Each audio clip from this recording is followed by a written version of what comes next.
Hello everyone, দেখো আজ মহাশিবরাত্রিতে আমি গেছিলাম গঙ্গা স্নান করতে।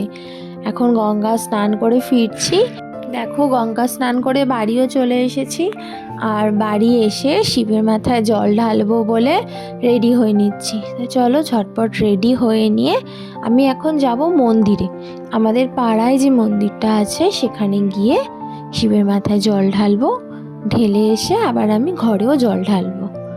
তো চলো, দেখো মন্দিরেও চলে এসেছি, আমার পুজোও হয়ে গেছে।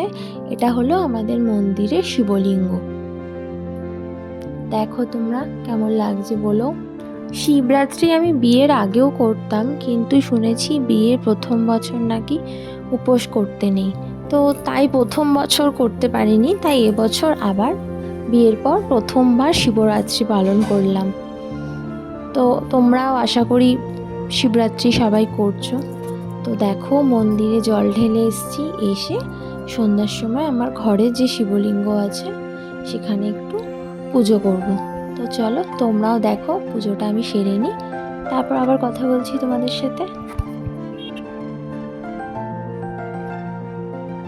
তো দেখো তোমাদের সাথে কথা বলতে বলতে আমার পুজোও হয়ে গেল। আমার এই ছোট্ট শিবটা কেমন ফুল বেলপাতায় ঢেকে গেছে, দেখো তাকে দেখাই যাচ্ছে না। যাই হোক, সবাই ভালো করে শিবরাত্রি কাটাও। আজকের ভিডিওটা এখানেই শেষ করছি, আবার পরের ভিডিওতে দেখা হবে। সবাই ভালো থেকো, সুস্থ থেকো।